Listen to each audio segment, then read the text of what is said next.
So a handy guide to critical reading. So I want you to think about your hand as a useful mnemonic device. Now, by mnemonic, it means a way of remembering things. And the idea is not that you will go into the exam with all of these things written on your hand. That would be called cheating. We don't do that. But the idea is instead, you will look at your hand and you go, oh, now what's thumb again? That's right, thumb is to do with the form. So I want you to hold up your hand and put out your thumb for me and say form. Form. Thumb equals form. Well done. And the form of the text is really important to look at from the very beginning. You need to notice it. You need to think, what kind of text is this? And that's going to affect the types of techniques that you will notice in the text, right? At the very tip of your thumb, I want you to imagine there's a little word saying author. You need to look at the author. If you're given the author's name, then make sure you actually use that name in your answer, okay? But just looking at the name can give you some information like whether male or female, whether they're famous or not. If you don't pick that up, it doesn't matter. If you can't work out whether they're male or female, it's not the end of the world. But, you know, it can be useful just to get that little bit of context. The next bit, that fleshy part of your thumb, I want you to think about as the point of view of this author. Now, whose point of view is it? Is it the author's point of view, or if it's a narrative, maybe it's another person's point of view? Do you know what I mean? Like sometimes we can, if we're writing a story, it can be a made-up character and their point of view. So they're not always the same. Is it one voice or many? Is it in first person, second person, or third person? First person, I. Second person, you. And third person, he, she. Right. So there will be a mix often between those because using you sort of is very directive and inclusive. Using I makes it sound like, you know, it's all about me, which of course it is. And using he, she is sort of more exclusive, right? So look at the point of view that's being presented by that author. And then in the base of your thumb, I want you to think about the context, what's holding all this up. So do notice if there are any dates or places or publishing details given, which just add to your contextual understanding of the text. You're not necessarily going to be talking about it in critical reading, but it will help you understand the piece when you know its context. Okay, so dates can be really useful. And there are some dates, you know, if this thing was, like if you're reading a piece that was published on September 11, 1999, then that would be a very different context from September 11, 2001. Because in between those dates, a momentous event happened. And that changed a lot of people's perceptions. What was that event? Twin Towers. Twin Towers, exactly. So that terrorist attack on the Twin Towers in America on September 11 really changed a lot of people's perceptions. So it does help to have some, you know, look at the dates and get some sense of, is this from way back in time, or is this contemporary, or, you know, when was this published? Again, it's not a history test, doesn't matter if you don't work it out, okay? But it's just for your own benefit, it'll help to get that context. Okay. Handing up now, we're moving on to the pointer. So everyone stick up their pointer, and that is now structure. And if you look, it makes it like an L structure anyhow. See, it's quite handy, isn't it? So your pointer is your structure. So this is how the whole text is organised. Is it sequential or recursive? In other words, does it just go start at the beginning and move sequentially, you know, through to the end? Or does it come back to the beginning again? You know, sometimes short stories do that, or arguments sometimes do that. They'll come up with an image, they'll work their way through an argument, then they'll finish with that image again. There are some nice things you can do with structure. What stands out in this text? How does it start and end? And remember, different forms are likely to have different structures. Okay, at the very top of our structure pointer is the title. And that directs you to the content or subject. Often it'll have a play on words, or it might be quite subtle, or, you know, it might give you a bum steer. You think it's going to be something and it turns out to be something else. So that's something you can talk about. The titles were worth looking at. Then look at the whole of the piece. How's the whole structured? How are the paragraphs structured? And how are the sentences structured? So we can work right down. Are they long or short or varied? What's the effect on the pace or the tone of these paragraphs? Are the sentences short or long or varied? Often you have some variation in them, makes it more interesting.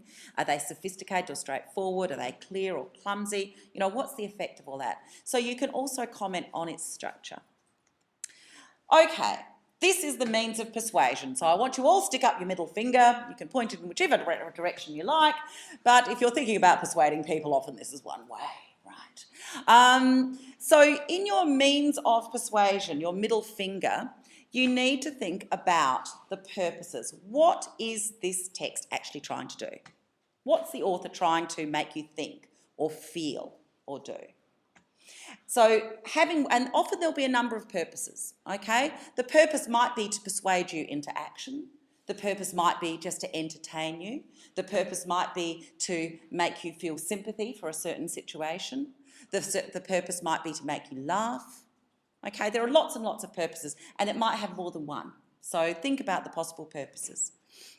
And then look at the appeals that the text is using. Do you remember when we looked at all of those appeals when we were doing speeches? So appeals to emotions, to reason, to patriotism, to self-interest, justice, duty, loyalties, greed, hunger, sexual desires, desire for power, snobbery, intelligence, guilt, fear of certain consequences, sense of fun or humour. All of those are different appeals. You can come up with lots and lots and lots. How is it appealing to you? Then look at the evidence that it's being used.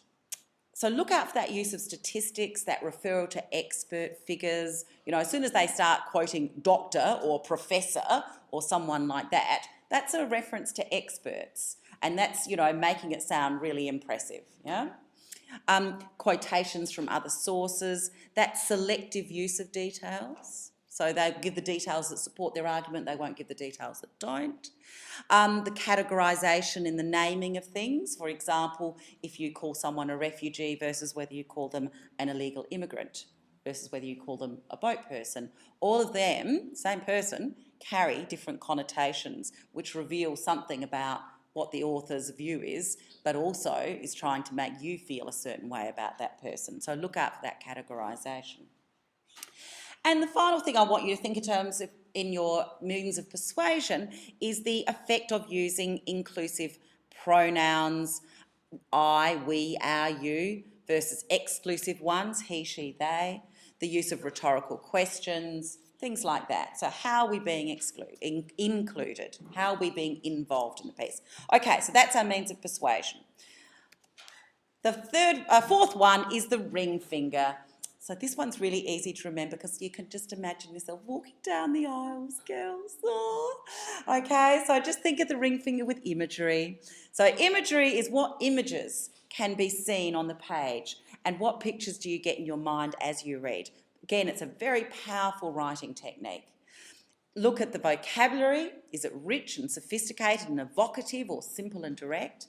Look at that use of figurative language. That is huge figurative language. Metaphors, similes, paradox, hyperbole, oxymorons, motifs, symbols, they're all worth noting. These sorts of figures of speech really enrich a text, okay? They make it more striking and evocative.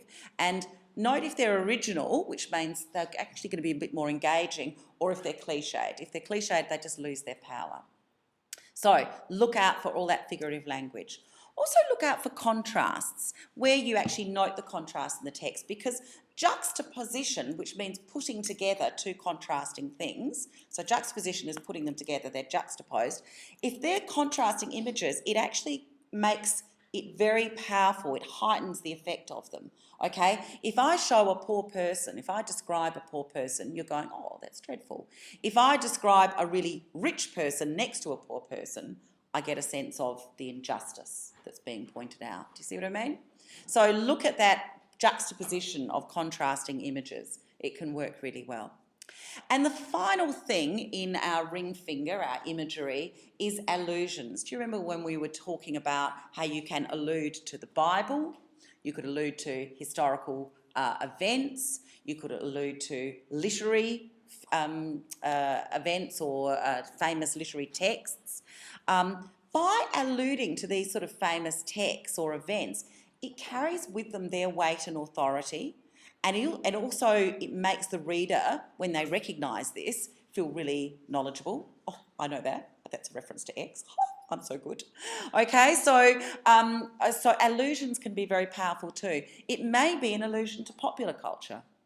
Okay, so I've got down biblical, historical, literary, but you could expand that to also include popular culture, films, things, even advertisements. Okay, so sometimes an advertisement, really takes off, and it might have a little maxim that everyone knows.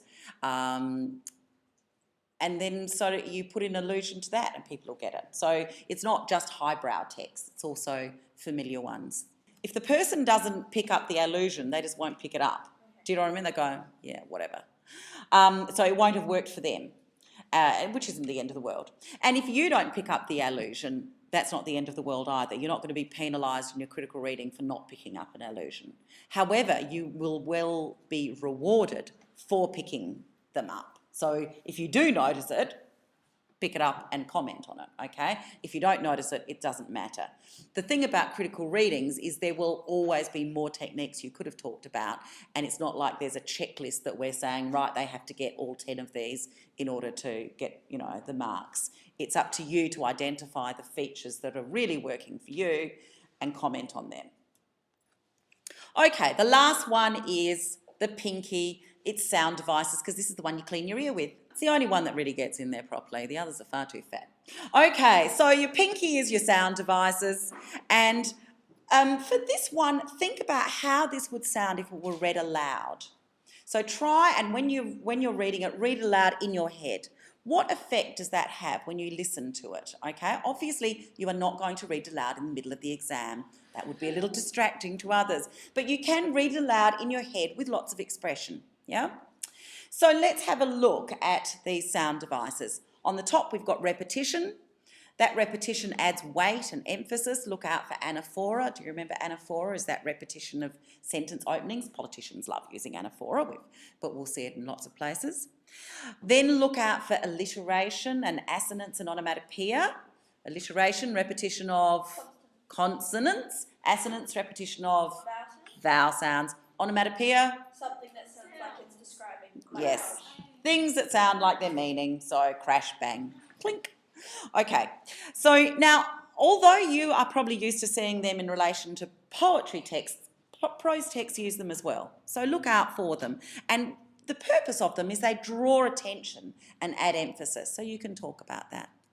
A little sprinkling of dialogue and quotations in a text also adds life and interest. So if you notice that, that's a form of sound device. And finally, the punctuation. Punctuation is the clue to how a piece should sound. That's why we put it in there, okay? So note its effect. Look at how the punctuation is helping the author to communicate a particular tone or mood. So we put in exclamation marks or question marks or an ellipsis. Ellipsis is the ... We might put in, nowadays, emoticons. So little smiley faces or frowny faces or sad faces, okay?